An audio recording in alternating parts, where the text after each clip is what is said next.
वानखेडे स्टेडियमवर मुंबई इंडियन्सचा पराभव करत राजस्थान रॉयल्सने अधिकृतपणे प्लेऑफ्समध्ये आपली जागा पक्की केली आहे। जोफ्रा आर्चरच्या अष्टपैलू कामगिरीमुळे राजस्थानने हा विजय मिळवला आणि स्पर्धेत मोठा उलटफेर झाला। नेमका काय उलटफेर झालाय सांगते, पण त्या अगोदर थोडक्यातला नक्की फॉलो करा, कारण IPL चे सगळे अपडेट्स आम्ही तुम्हाला रोज देत असतो। तर कालच्या सामन्यात राजस्थान रॉयल्सने मुंबई इंडियन्सला धूळ चारत 7व्यांदा प्लेऑफमध्ये आपली धडक मारली आहे। राजस्थानच्या या विजयामुळे पंजाब किंग्स आणि कोलकाता नाईट रायडर्सचा या स्पर्धेतील प्रवास अधिकृतपणे संपलाय।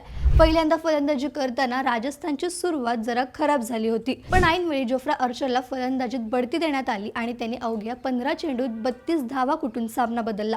राजस्थानने मुंबई समोर 206 धावांचं डोंगरासारखं आव्हान ठेवलं होतं।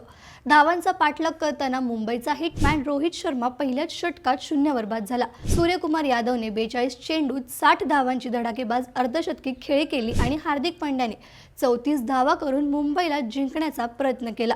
पण गोलंदाजीतही जोफ्रा आर्चरने कमाल केली। त्यांनी आधी रोहित शर्माला बाद केलं आणि नंतर सेट झालेल्या हार्दिक पांड्याला बाद करून मुंबईचं कंबरडच मोडलं। आता राजस्थानचा सामना 27 मे रोजी एलिमिनेटरमध्ये सनरायझर्स हैदराबाद विरुद्ध होणार आहे। मग तुम्हाला काय वाटतं, यंदा IPL ची ट्रॉफी राजस्थान रॉयल्स जिंकू शकेल का?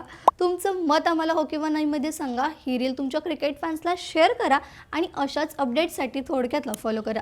बातमी म्हणजे थोडक्यात।